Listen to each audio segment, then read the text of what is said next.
Hi, this is Sherry Veronica. These three showed up in your news again, talking about raising the bar and education reform, and that whatever they're saying to you is a lie. They're liars. She's a liar, she's a liar, and he's a liar. They're liars, okay? The truth cannot be found in them.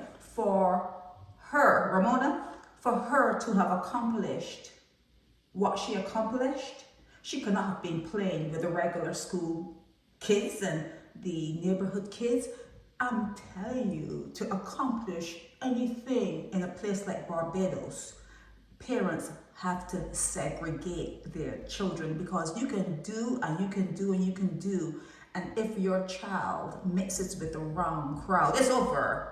Everything you did is undone if they're mixing with the wrong crowd. So wherever she is in life, wherever she is in life, wherever he is in life, their parents had to segregate them from the other kids on the island. And it's a small percentage of people like these ones here. It's small because not many are doing well academically. Okay, let's get that out there. Okay, so for them to do what they say they want to do, they have to talk about the onset of early puberty. Let's talk about that. The onset of early puberty, like you would say, force right.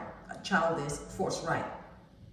Are they teaching the kids about good touch, bad touch, incest, whatever?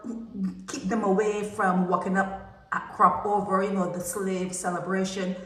I saw a whole bunch of kids. I saw with my own very eyes a whole bunch of kids being part of the slave celebration. So for them to do what they say they want to do, they have to teach children about their slave roots, where they came from. They have to teach the kids about the ancestors, okay? And what happened to them during slavery for centuries, and DNA. You have to start teaching the kids about DNA, the memory that is within your DNA, within their DNA. Are you going to teach that?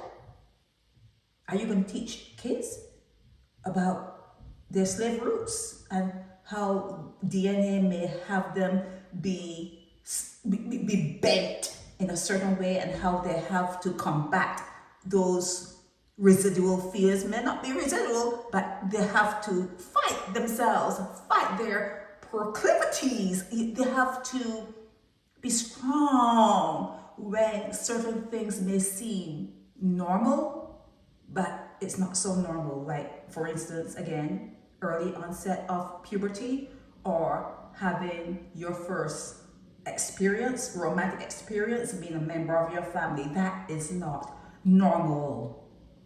It is not normal. So when you get these kids and you're gonna talk about all of this reform, so are they going home to uneducated mom, an uneducated dad, an unmarried mom that is running behind some dude, cussing him out, telling him how to turn his dead mother over in the grave to get money for support? Is that who, after you're talking about all this reform, are those the parents the children are going to go home to? Because like I said before, very few are afforded education and a home scene that is decent, that is wholesome. And the parents of these few have to go to extra lengths to make sure that their kids are not messing with the other stray kids in the neighborhood. It's a heavy duty kind of job. It's a big job. Are you going to teach children to abstain? Are you going to teach them to abstain until they're done with college, until they've decided on a career goal, until they are making money and able to support themselves, able to put some money in the bank? Are you going to be, this reform that you're talking about, is abstinence part of it?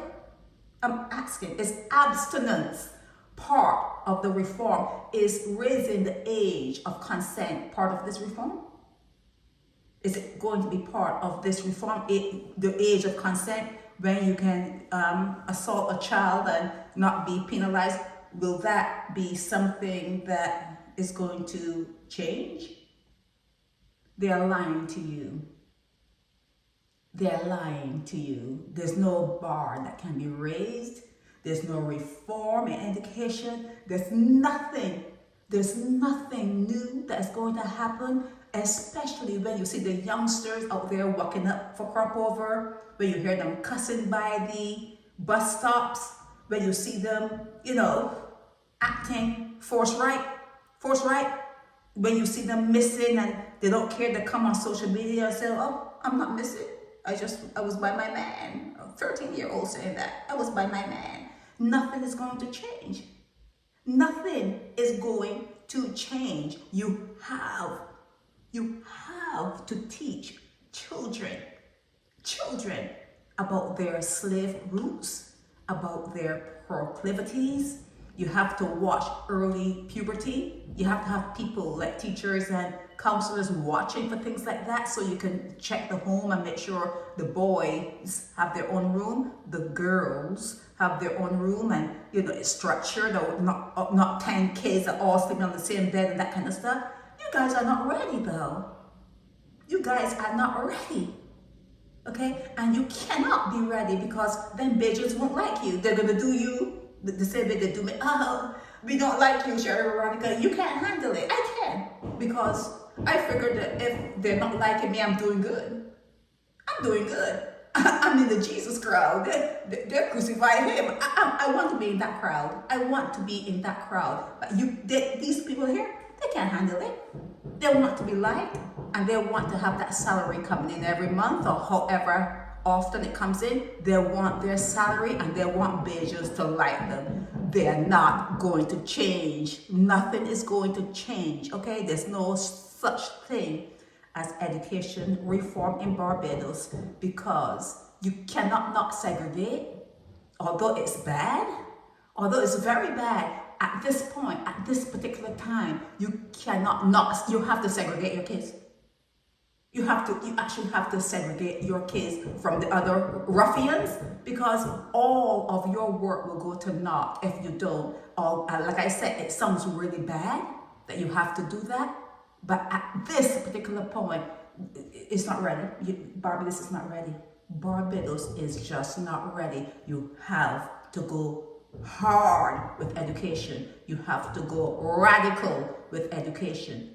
You have to teach children where they came from. This is Sherry Veronica. Help me spread the word about Naked Departure via social media. Subscribe and share to show support and love for our channels.